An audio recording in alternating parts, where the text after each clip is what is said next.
बच्चों, परीक्षा तो इंटरमीडिएट की देनी ही पड़ेगी और पढ़ाई का भी कोई और माध्यम नहीं है। आपको इसी तरह नेट के सहारे तैयार करना पड़ेगा। तो जो भी सिलेबस है, हम जैसे क्लास में पढ़ाते हैं वैसे ही यहाँ भी पढ़ाते रहें, सवाल भी लगवा दे रहे हैं और आप अभी से पढ़ाई शुरू कर दीजिए, स्टडी शुरू कर दीजिए। तो देखो, लिखते भी चलना हमारे साथ। प्रत्यावर्ती धारा, अल्टरनेटिंग करंट। तो इसके पहले हम विद्युत चुंबकीय प्रेरण पढ़ा दिए। आपके घरों में जो बिजली आती है वो प्रत्यावर्ती धारा है, लेकिन कैसे उत्पन्न होती है, किस तरह से ये मैन्युफैक्चर होती है, इसके बारे में शुरुआत में हम यहाँ पर इसका प्रारंभ आपको बता रहे हैं। मान लीजिए यहाँ पर एक चुंबकीय क्षेत्र है व्हाइट बोर्ड पर। तो चुंबकीय क्षेत्र उत्पन्न करना कोई बहुत कठिन काम तो नहीं है, इसके पहले भी आप जान ही रहे हैं। इधर नॉर्थ पोल हो और इस साइड में नॉर्थ पोल हो चुंबक का, और इस साइड में साउथ। तो चुंबकीय क्षेत्र उत्पन्न हो गया। आज चुंबकीय क्षेत्र की दिशा किधर होगी?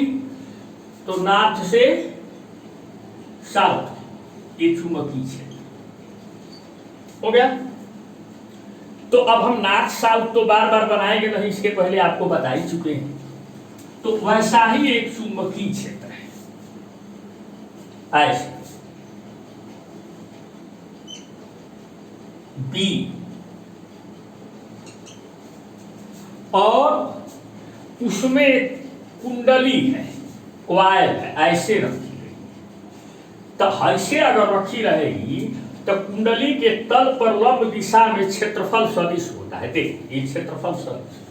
अगर ऐसे रखोगे ऐसे, तो क्षेत्रफल सदिश ऐसे ऐसे कोई क्षेत्रफल होता है, तो क्षेत्रफल पर लंब दिशा में क्षेत्रफल सदिश होता है।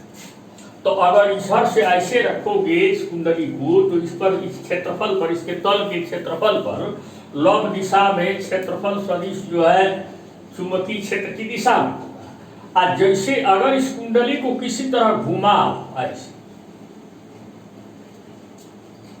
तो क्षेत्रफल सदिश की दिशा आज चुंबकीय क्षेत्र की दिशा के बीच कोण बनने लगे। मान लीजिए हम इस कुंडली को इस चुंबकीय क्षेत्र में किसी विधि से ऐसे घुमा रहे, इस तरह घुमा रहे ऐसे। अब घुमाते समय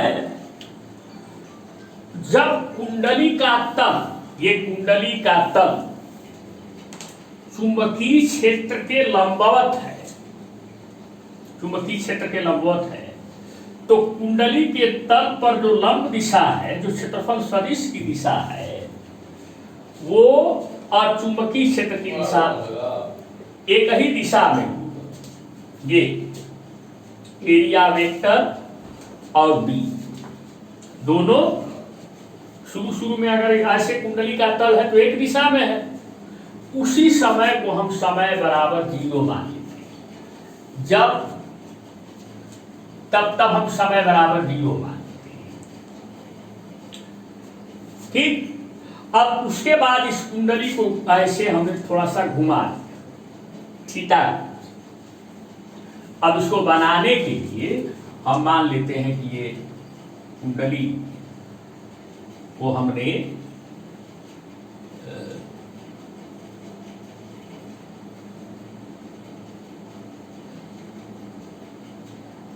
कुंडली को ऐसे थोड़ा घुमा दिया हमने, थीटा कोण से ऐसे घुमाया गया, बेंध दिया गया।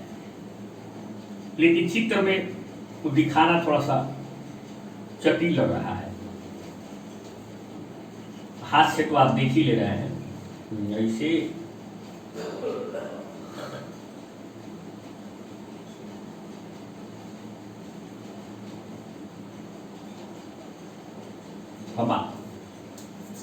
अब कुंडली को आपने ऐसे थोड़ा सा घुमाया तो कुंडली के तल पर खींचा गया लंब यानी क्षेत्रफल सदिश ए।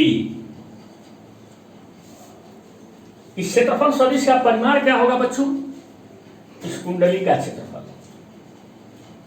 माना कुंडली का क्षेत्रफल ए है, तो ये कुंडली का क्षेत्रफल जो है, तल का जो क्षेत्रफल है वह ए है। और इसको हमने, इस कुंडली को थीटा कोण से चुंबकीय क्षेत्र की दिशा से घुमा दिया। तो घुमा देने के बाद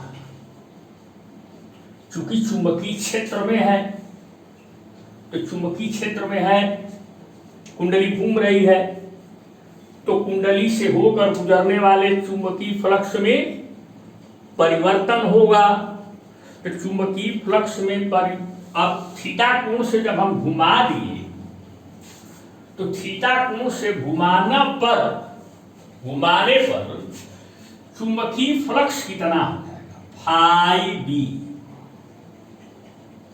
बराबर बी डॉट ए।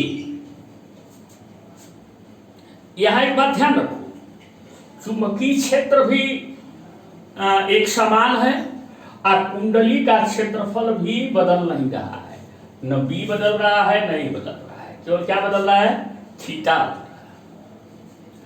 तो बी डॉट ए, तो क्या होगा बच्चों? बी का मान, चुंबकीय क्षेत्र का मान और कुंडली के तल के क्षेत्रफल सदिश ए का मान और दोनों की दिशाओं के बीच के कोण का क्या होता है? Cos theta. ठीक है। मान लीजिए, माना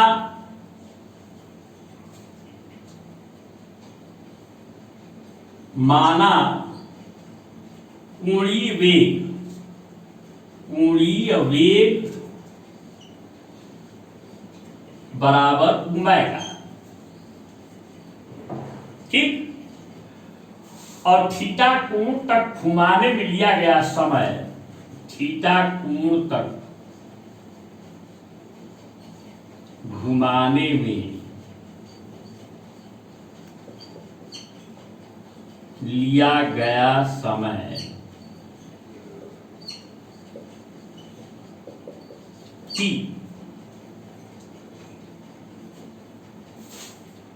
तब थीटा बराबर क्या होगा?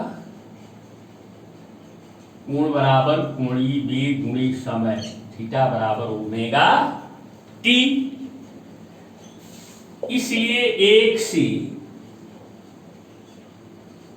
फाई बी बराबर बी ए कास थीटा माने कास ओमेगा टी।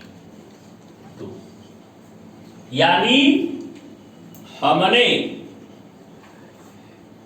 इस कुंडली को किसी विधि से पहले शुरुआत में तो कुंडली का तल चुंबकीय तल जो है चुंबकीय क्षेत्र की दिशा के लंबवत है, और उस समय हम समय बराबर 0 मान लेते हैं, और उसके बाद इसको इस कुंडली के तल को पर जो लंब दिशा है, इस कुंडली को जो है हम चुंबकीय क्षेत्र ये कुंडली को थीटा कोण से घुमा, तो कुंडली के तल पर खींचा गया लंब यानी क्षेत्रफल सदिश की दिशा चुंबकीय क्षेत्र की दिशा से थीटा कोण घूम गई।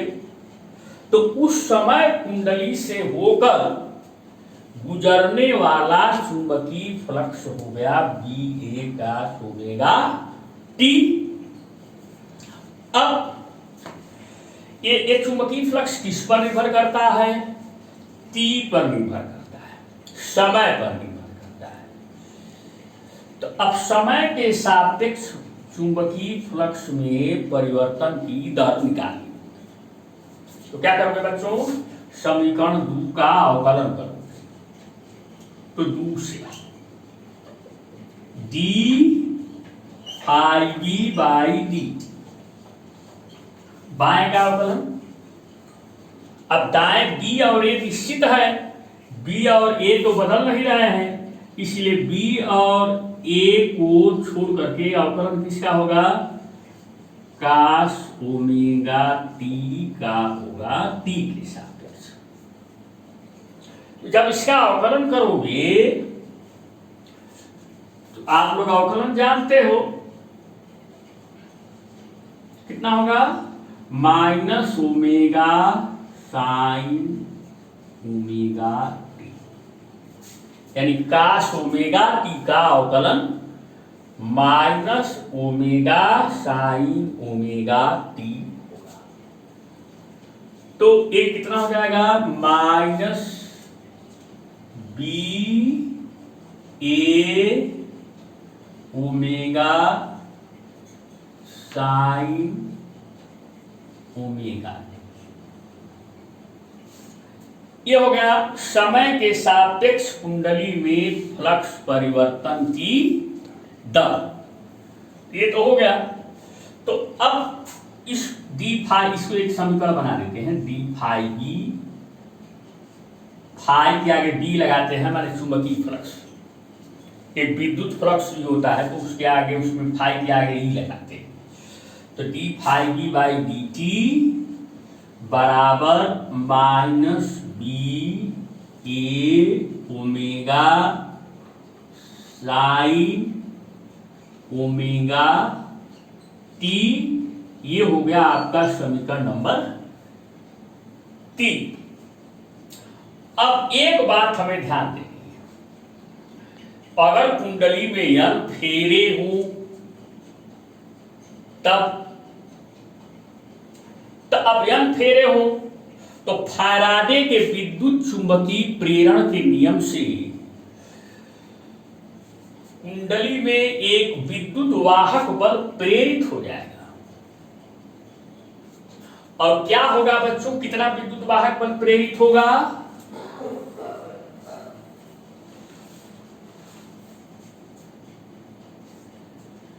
तो कुंडली में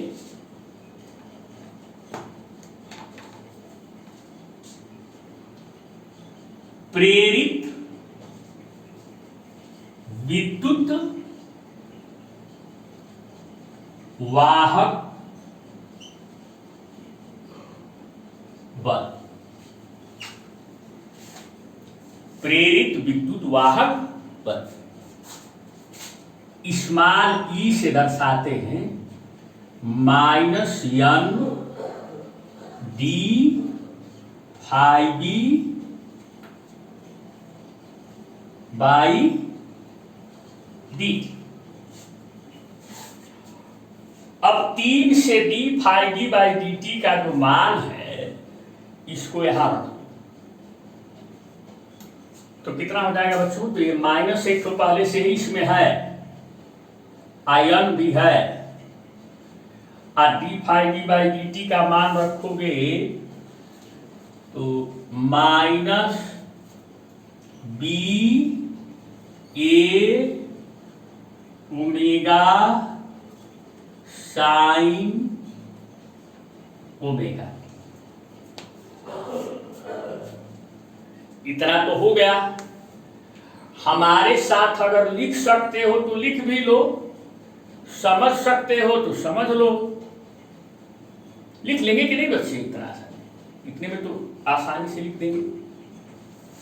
अब देखो बच्चों,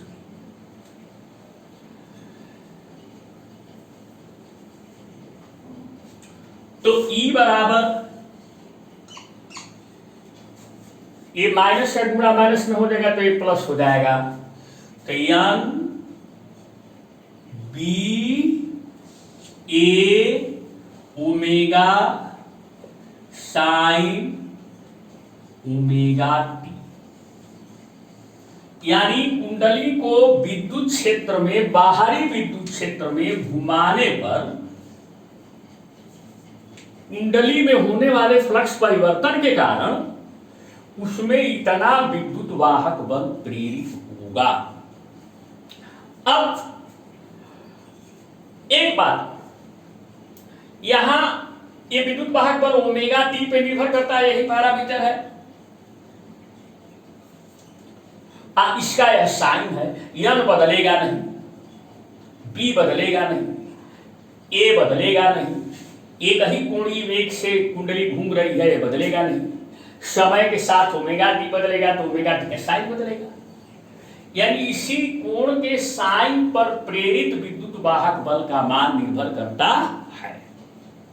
तो किसी कोण के साइन का मान सबसे बड़ा क्या होता है बच्चों? 1। तो जब ओमेगा टी के साइन का सबसे बड़ा मान यहां 1 रखोगे तो प्रेरित विद्युत वाहक बल का मान भी सबसे बड़ा होगा, यानी अधिकतम। समीकरण 4 में, समीकरण 4 में साइन ओमेगा टी बराबर 1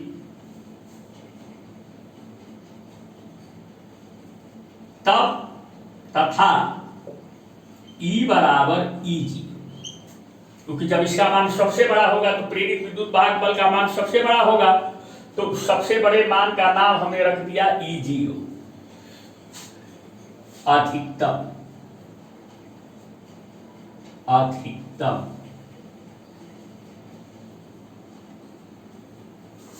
रखने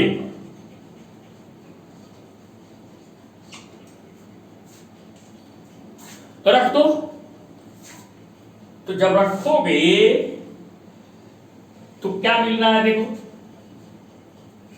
क्या हो गया, E0 बराबर यन बी ए ओमेगा, आया 1 हो गया, यानी आप प्रेरित विद्युत वाहक बल का सबसे अधिकतम मान है। अब बच्चों हम समीकरण 5 से जो यन बी ए ओमेगा का मान है, उस समीकरण 4 में यन बी ए ओमेगा अधिकतम मान तो एक ही होता है, दो तो होता नहीं है। तो यन बी ए ओमेगा के जगह पे E0 रख दे तो 5 का मान 4 में रखने पर, तो रख दो, तो रखोगे तो आपको क्या मिलेगा? देखो E बराबर यहां एन बी ए ओमेगा की जगह पे हो जाएगा, यहां देखो E0 असाइन ओमेगा। एक प्रेरित विद्युत वाहक बल और समय के बीच संबंध है, एक साइन फंक्शन है, समीकरण 6। अब गणित के आधार पर हम देखेंगे कि ये प्रेरित विद्युत वाहक बल कैसे बदलता है। क्या प्रेरित विद्युत वाहक बल स्थिर रहता है? नहीं, समय का भिन्न भिन्न मान यहां रखोगे तो विद्युत वाहक बल का मान जो मिलेगा वो भिन्न भिन्न मिलेगा। तो अब इस समीकरण 6 से हम एक विशिष्ट अनुमान यहां पर प्रेरित विद्युत वाहक बल के बारे में लगाते हैं। देखिए यहां देखो E बराबर E0 साइन ओमेगा टी, ये तो समीकरण 6 है। इस ओमेगा टी हम समय के सापेक्ष न बना के कोण के सापेक्ष, तो ओमेगा टी को हम हटा के यहां पे थीटा, जहां ओमेगा टी बराबर थीटा जो घुमाया गया, इसलिए 6 से ई बराबर E0 साइन ओमेगा टी की जगह पे हम थीटा हटा देंगे तो ये हो जाएगा साइन थीटा। थीटा ये हो गया 7। अब देखो, अब कुंडली को घुमा रहे हैं तो घुमाने पर कब कब विद्युत वाहक बल का मान क्या हो रहा है आप इस समीकरण नंबर 7 से देख सकते हो। जब थीटा बराबर 0 अंश, तब साइन थीटा बराबर साइन 0 बराबर 0, और तब ई बराबर क्या हो जाएगा, इसका मान 0 हो जाएगा, ये पूरा मान 0 हो जाएगा, तो ई बराबर हो जाएगा 0। माने थीटा बराबर 0 पर ई बराबर 0 होगा, माने प्रेरित विद्युत वाहक बल 0 होगा। जब थीटा बराबर 90 अंश, तब साइन थीटा बराबर साइन, यहां थीटा की जगह पर रखो 90 अंश, साइन 90 बराबर 1, और तब प्रेरित विद्युत वाहक बल E बराबर E0 आवे, यहां पे क्या हो जाएगा बच्चा, E साइन थीटा का मान क्या हो जाएगा 1, तो E0 गुणे 1, तो E0 यहां 1 रखोगे तो E0 गुणे 1 अधिकतम। अब 90 अंश तक हमने कुंडली को घुमा दिया। अब जब थीटा बराबर 180 अंश, 180 अंश, तब साइन थीटा बराबर साइन 180 बराबर क्या होता है बच्चों, 0।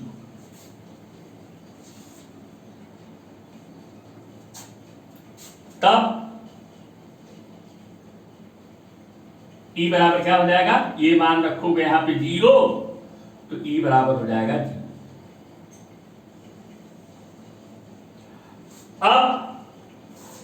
अब इसके बाद 180 के बाद 270, जब थीटा बराबर 270, तब साइन थीटा बराबर साइन 270, ये बराबर होता है बेटा -1, साइन 270 का मान -1 होता है। तो ये बताओ समीकरण 7 में यहाँ पे -1 रखोगे तो -1 का E0 में गुणा होगा तो क्या होगा, E बराबर -1 गुणे E0 माइनस E0। ठीक, अब इसके बाद अब 270 के बाद आता है 360, जब थीटा बराबर 360, तब साइन 360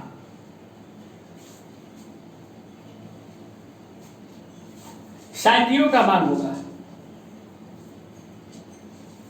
बराबर 0।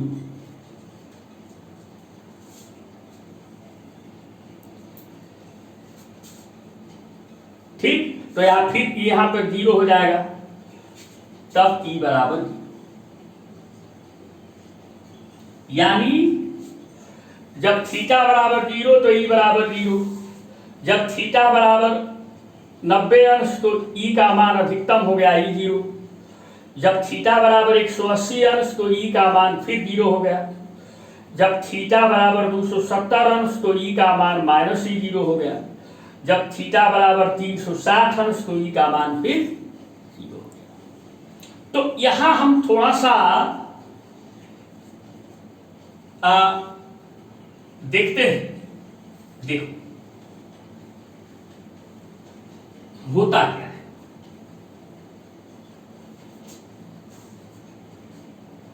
जैसे ये चुंबकीय क्षेत्र की दिशा है बी, और ये कुंडली है ऐसे। तो चलो भाई इसको हम ऐसे ही मान लेते हैं। इसका एक चित्र यहां दिखाने के लिए बनाते हैं। ये चुंबकीय क्षेत्र की दिशा है और कुंडली के तल पर खींचा गया लंब ऐसे। और चुंबकीय क्षेत्र की दिशा देखो शुरू में किधर है, एक ही दिशा में, एक ही दिशा में है। तो यह एरिया वेक्टर ऐसी दिशा। तो यहां पर थीटा बराबर 0 है। अब इस कुंडली को ए ऐसे घुमाया ऐसे। तो यहां प्रेरित विद्युत वाहक बल कितना है, शुरू में देखो E बराबर 0 है। और जब कुंडली का तल ऐसे घूम के ऐसे हो गया तो यहां पर एरिया वेक्टर इधर आ गया, कुंडली के तल पर लंब इधर हो गया तो 90 अंश हो गया। तो थीटा बराबर 90 अंश।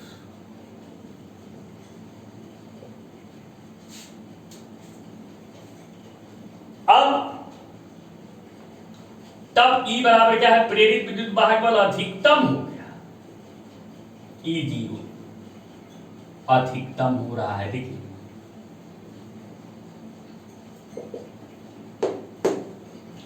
इसके बाद फिर जब धीरे धीरे कुंडली को ऐसे कर दे रहे हैं तब ये तल पर कुंडली की तल पर खींचा गया लंब की दिशा इधर हो गई। तब थीटा बराबर कितना हो गया, 90 और 90 180 अंश। यहां से लेकर के यहां तक 180 अंश।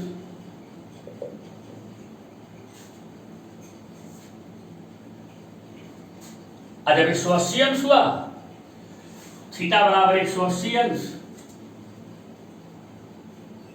तो फिर प्रेरित विद्युत वाहक बल जो है 0। इसके बाद अब फिर यहां से इसको हम घुमाना शुरू किए ऐसे, ऐसे हो गया। तो थीटा बराबर 270 अंश, कुंडली का तल पर लंब ऐसे हो गया। तो थीटा बराबर 270 अंश पर प्रेरित विद्युत वाहक बल कितना हो रहा है, -u। देखिए फिर इसके बाद थीटा बराबर 360 अंश। तो थीटा बराबर 360 अंश। एक चक्कर कुंडली लगा दी, तब फिर E बराबर। अब क्या निष्कर्ष निकला बच्चों कि अगर किसी बाहरी चुंबकीय क्षेत्र में हम कुंडली को एक चक्कर घुमाते हैं तो प्रारंभ में जब कुंडली का तल चुंबकीय क्षेत्र के लंब होता है, चुंबकीय क्षेत्र के लंब होता है ऐसे, ये कुंडली का तल है, ये चुंबकीय क्षेत्र है। तो शुरू में विद्युत वाहक बल यहां प्रेरित नहीं हुआ, 0 है। और जैसे जैसे हम इसको घुमाने लगते हैं वैसे वैसे प्रेरित विद्युत वाहक बल बढ़ने लगता है। धीरे धीरे क्षण प्रतिक्षण बढ़ता है, क्षण प्रतिक्षण बढ़ता है, बढ़ते बढ़ते बढ़ते बढ़ते जब 90 अंश घूम जाती है कुंडली तो अधिकतम हो जाता है, प्रेरित विद्युत वाहक बल अधिकतम होता है। लेकिन हर क्षण बढ़ रहा है, हर क्षण बढ़ रहा है 0 से 90 अंश तक। उसके बाद फिर जब कुंडली को और हम अब फिर 90 अंश अधिकतम के बाद घटने लगेगा तो इसके बाद कुंडली को घुमाने लगते हैं ऐसे। कुंडली के तल पर ये जो अब यहाँ से घूमने लगा तो अब ये इस तरह से करते करते करते करते अब धीरे धीरे घटने लगता है, घटने लगता है। अब 90 अंश के बाद घटने लगता है, अब 180 अंश पर जाकर के प्रेरित विद्युत वाहक बल 0 हो जाता है। उसके बाद अब फिर घुमाते हैं तो अब फिर प्रेरित विद्युत वाहक बल बढ़ने लगता है, बढ़ते बढ़ते बढ़ते बढ़ते बढ़ते बढ़ते अधिकतम हो जाता है। देखो 270 अंश पर अधिकतम हो रहा है, लेकिन यहां माइनस लगा हुआ है, माइनस C0। माइनस C0 का मतलब क्या हुआ? उल्टी दिशा, उल्टी दिशा में अधिकतम हो जाता है। अब उसके बाद फिर उल्टी दिशा में ही अब घटने लगता है और घटते घटते शून्य हो जाता है। यानी पहले प्रेरित विद्युत वाहक बल एक दिशा में शून्य से बढ़ते बढ़ते बढ़ते अधिकतम हुआ, फिर अभी दिशा नहीं बदलती है, फिर अधिकतम से फिर घटते घटते घटते शून्य हुआ, और उसके बाद प्रेरित विद्युत वाहक बल की दिशा बदलने लगी, और तुरंत बदल गई 180 अंश से थोड़ा सा भी और घुमा, उल्टी दिशा में। अब उल्टी दिशा में यह फिर बढ़ने लगता है, बढ़ते बढ़ते बढ़ते बढ़ते E0 हुआ, लेकिन माइनस C0 हुआ। माइनस का मतलब क्या हुआ? उल्टी दिशा में अधिकतम हो गया। अभी उल्टी दिशा में ही अधिकतम से फिर क्या हो गया? शून्य हो गया। यानी आधे चक्र में प्रेरित विद्युत वाहक बल एक दिशा में है, और अगले आधे चक्र में प्रेरित विद्युत वाहक बल दूसरी उल्टी दिशा में है। पहली बात। दूसरी बात यह है कि अगर हम इस कुंडली से कोई सर्किट जोड़ दें, एक कुंडली है और ऐसे तार लगा के जोड़ दें, तो उस सर्किट में इस कुंडली के आधे चक्र में धारा एक दिशा में बहेगी, फिर आधे चक्र में धारा उल्टी दिशा में बहेगी। धारा स्थिर नहीं रहेगी, हर क्षण बदलती रहेगी, हर क्षण बदलती रहेगी। तो शून्य से अधिकतम होगी, हर क्षण अधिकतम से फिर शून्य होगी, फिर शून्य से अधिकतम होगी उल्टी दिशा में, फिर उल्टी दिशा में ही अधिकतम से शून्य। इसके बाद फिर अगर हम उसी कोणीय वेग से कुंडली को घुमाते रहेंगे तो बार बार वही प्रक्रिया, वही शून्य से अधिकतम, अधिकतम से शून्य, शून्य से अधिकतम, अधिकतम से शून्य। तो चूंकि ये धारा स्थिर नहीं होती, इसका न तो मान स्थिर है न तो दिशा स्थिर है, कुंडली के आधे चक्र में दिशा बदल जा रही है। तो यह जो धारा है इसको हम प्रत्यावर्ती धारा कहते हैं। प्रत्यावर्ती क्यों कहते हैं? क्योंकि बार बार एक निश्चित समय के बाद पुनः वही धारा का मान और पुनः वही दिशा ग्रहण हो जाती है। तो कोई भी, अब यहां पर हम प्रेरित विद्युत वाहक बल, प्रेरित धारा, अब प्रेरित वोल्टेज के बारे में आपको बताएं, परिचय दिए। अब इसके बाद इसका ग्राफ कैसे हम बनाएंगे और अन्य कैसे समीकरण बनेंगे, वो हम इसके तुरंत बाद वाले लेक्चर में